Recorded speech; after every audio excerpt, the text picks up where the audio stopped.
Hey folks, it's Matt once again, and welcome back to another review for the month of horror. And this time, I am going to venture into the Wishmaster franchise, which I know there is a 4-pack Blu-ray set from, I believe, Vestron, the new company, based on the old one, but they came back and they're doing stuff like, they did Waxwork 1 and 2, which was great. They did Choppy Mall, I think the Warlock movies, and the Wishmaster films. And I would like to get the Blu-ray of the first film. Granted, it's like 20 some bucks, so that's how much you'd be paying for one of them. But hey, you'd also get 3 more movies. But I don't want the other 3 movies because Wishmaster 2 is a big step down, and 3 and 4 are fucking lame. I would just prefer you just releasing the first one and me getting that, but I don't know. I don't know. Maybe one day. But I do like the first Wishmaster. It came out in 1997 by Robert Kurtzman, the K and Tammy Effects Company. And I thought he did a good job with this. I believe I saw this in the theater back in 1997. And this is one of those films that's wonderful as an effects reel. It's a great effects reel because there's a plentiful amount of effects. And that's one of the joys of having an effects guy direct a film, is that he's going to have a lot of shit on screen, usually. That's not always the case. But there's a number of reasons why I think Wishmaster, the first one, works. The idea. Maybe it's not the most grandiose idea, like the most original, but I like the idea of a genie, an evil genie. You make wishes, he can twist and turn them. We've seen that before in other stuff, but I thought it was handled very well and very creative. And that's just the second thing. This is a very creative movie.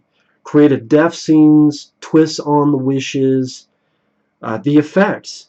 Yeah, you have a couple moments of early digital work which don't hold up, but a lot of the practical stuff I enjoy. And many reviews I read and watch, they say the effects in this suck, and I don't get why the effects in this suck. I don't get that. If you're talking about the little bits of digital, okay, but there's a lot of practical effects, and people say they suck. I don't get that. I think the practical effects in here are a lot of fun and very entertaining. I love the look of the Djinn. I thought that was a really nice design. I mean, granted, that's from the second film, but you can kind of see it there. I thought it was a cool design, cool suit. Andrew Divoff, I thought they picked a great actor to play. I remember before this film, I remember him as the bad guy in Toy Soldiers, the film with Sean Astin, where a bunch of bad guys take over a school. And yeah, he was the villain in that. And he's been in other stuff too. He was in Steve Tree's Graveyard Shift, which I love. He pulled this off very well. Easily one of his best roles is of being the Wishmaster. And he definitely has a certain relish. He has a great voice to it. Even in human form, he has a creepy look to him, let alone in the Djinn form. It's under 90 minutes, so it goes by at a very quick pace. And it felt like every 5 minutes there was some type of interesting wish that he twisted in a creative way, or some gore gag, some cool effects. And that was the fun in watching it. And it also has quite a few cameos. You have Angus Grimm, who does the opening narration. I'm like, wow, that's cool. It's the tall man. Tall man's voice. Pretty much reading the narration, text that's on screen about who the Djinn are. They want someone, after they grant the third wish, then the bunch of genies can come in and take over the world. Ted Raimi has a cameo as a guy who gets crushed by this box from up above because Joe Pilato, Rhodes from the original Day of the Dead, he's operating the equipment and he's drunk and he fucks up and it drops the box right on Ted Raimi. Of course, the brother Sam Raimi. Robert Englund is a guy who wants these sculptures, and he has this party showing them off, which becomes our big mess of bodies in the third act. Kane Hodder is in the film as a security guard who tells about how you have to go through me, and I'd love to see that, which Wishmaster does. Tony Todd as a guy who's a guard outside of a party. Don't you wish to escape? Yeah, I do. And then he's in a water tank with a straitjacket. That's what I mean. Like, I like the way the wishes are done in this movie. Reggie Bannister from the Phantasm movies. He's there as a pharmacist who gets cancer and some pretty gory effects. George Buttflower plays a bum. He's been in a lot of John Carpenter movies like They Live. They're running the whole show. Or Escape from New York. Yeah, I'm the president. I knew if I found this, I'd be president. Hail to the chief. Ba-da-da. That's George Buttflower. I think he's also a bum that you see briefly in Back to the Future. You've definitely seen this guy a lot. In a lot of stuff. So it was cool seeing all these recognizable people. Rico Ross from Aliens. The like cornbread. He's there as a detective. Oh shit, it's Rico Ross from Aliens.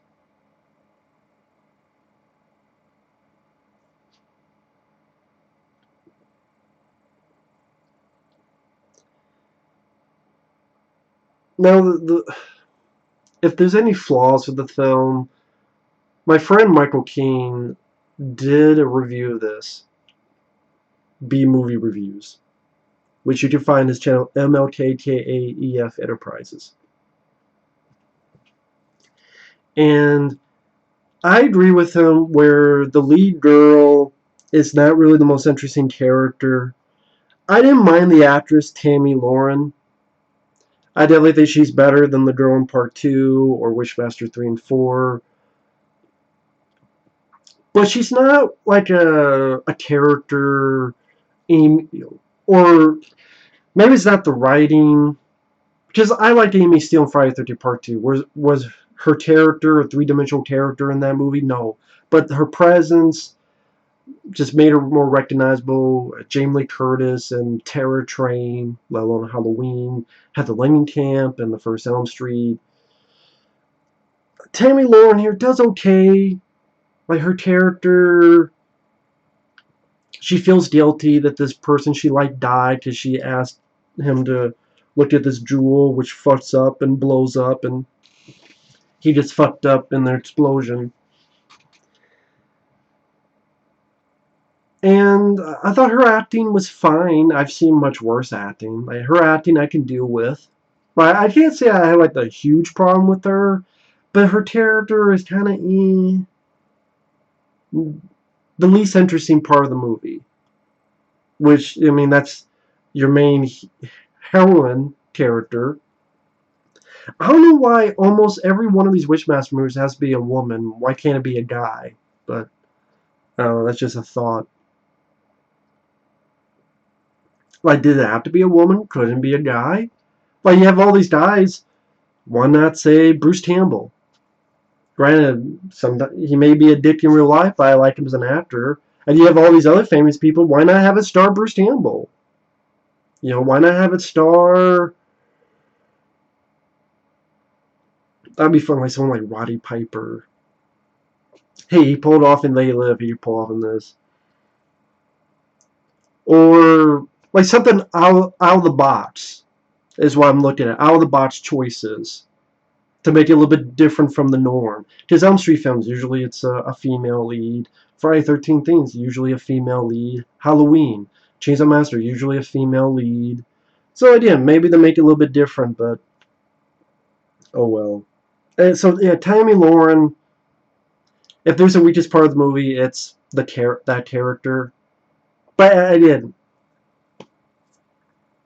it's still better than what's in Wishmaster 2 or 3 and 4. Because, again, I don't think her acting's that bad. It's alright, at best. But you're watching this film for the villain, for the effects, and it really goes full blown, which is what this movie should do. And I appreciate that. And they had a low budget. I read that it had like a $5 million budget. That's very fucking low if that's the case. But they got a lot of stuff done. Like it shows an opening where it's back in the day, was like 1127 or something like that. And like a guy merges into the wall, and this monster gut grabs a girl's hand, and a guy is screaming, and when he sits up, the skin rips off, and it's a bloody skeleton that sits up. There's like this part man, part snake. Like, holy shit, what the fuck's going on? And this guy who works for this team is able to put the djinn back into the jewel, and then it's modern day. Robert England wants the statue brought up. Joe Pilato with the Captain Rose from Day of the Dead. I run this monkey from Frankenstein. I want to know what the fuck you're doing my time. That guy, he's working construction. He fucks up, spills his coffee, drops, and Ted Raimi dies with a crunch of the box. Some asshole steals the jewel, is sent to the appraisals. Chris Lemmon, the son of Jack Lemmon, and he was also in this slasher film called Just Before Dawn. He's in the film. He's the boss, and the lead girl is going to appraise the jewel. So he sends it to this guy who she likes. The explosion in the lab. And then you have this small djinn, which apparently was Vern Troyer.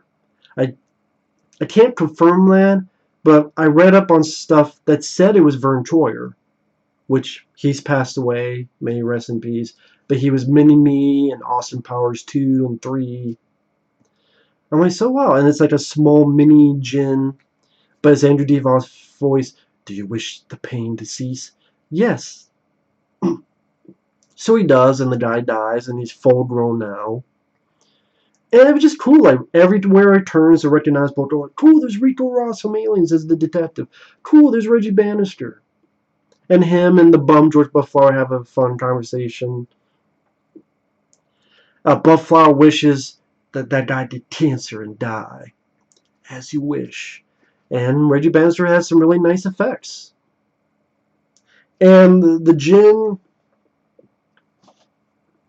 kind of a cool villain, at least in the first movie. Like someone drops a cigarette, he picks it up and smokes it. I like those little details.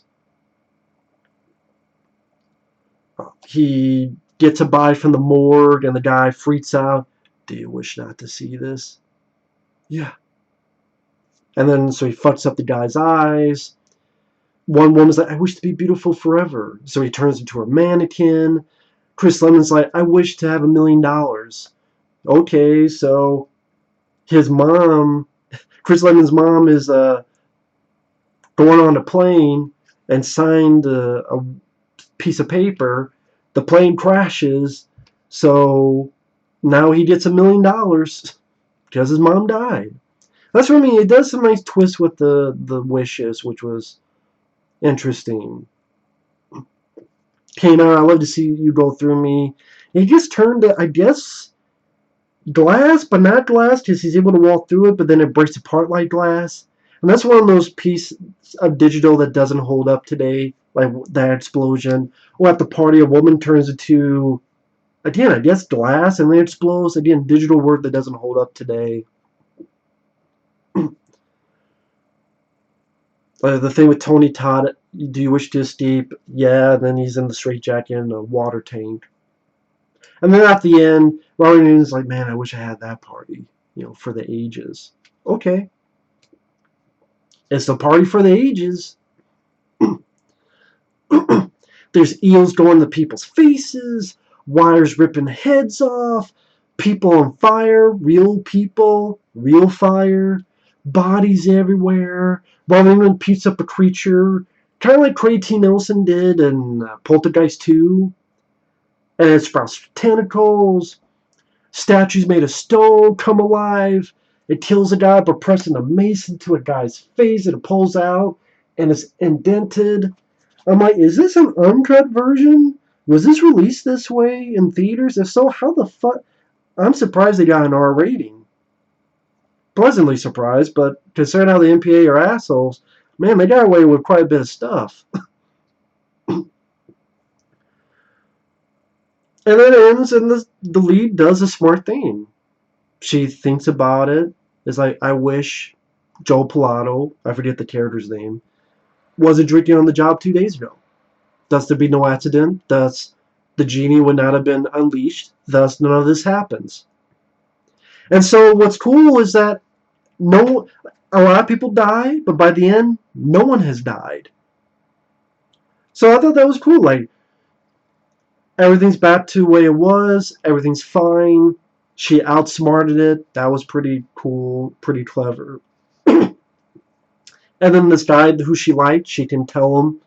And that's what I mean, like, as much as I bagged on the lead character, she does have nice moments. You know, and when she's being friendly with the guy and, you know, kisses him and smiles and leaves. I won't call her one of the best heroines in a horror movie, but I can deal with her. But they could have given maybe a bit more to do character-wise. Like, the best she gets is that her family was killed in a fire and she saved her sister but not her parents.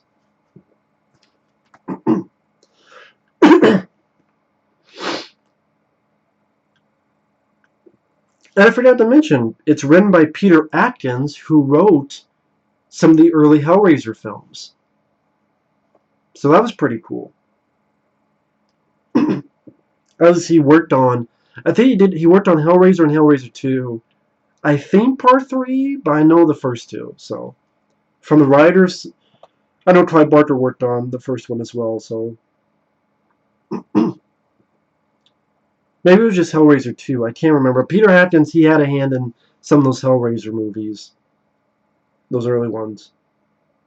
And then, of course, it's executive produced by Wes Craven. So what says that? I can't read the shit. It's fucking so tiny. Need a magnifying glass. Yeah, executive producer. That's why when it was marketed as Wes Craven Presents Wishmaster. But I don't know if Wes Craven actually had any input on this. It might have been just like, that's cool, you can use my name. You know, I know Robert Kurtzman because I worked with him, and I think did they work on Wes Craven's New Nightmare? I know they worked on stuff with Wes. I can't remember which movies though. People Under the Stairs, that was one. There you go, People Under the Stairs. Because they were on the Blu-ray. But yeah, Wishmaster I think is a damn good movie. Damn, if you want to see an under 90-minute movie with a ton of special effects, creativity, cool villain. This is what I'm talking about. Create a new franchise. Stop doing Halloween Part 11. Granted, the sequel sucked, but we have a Wishmaster 1, which is a good movie, in my opinion. So, like, do that. Take a chance. But yeah. Maybe one day I'll get the Blu-ray just for the features on Wishmaster 1. Not anytime soon, though. But thanks for watching, take care, and now I'll get to the sequels. Oh joy. But see you guys later. Bye-bye.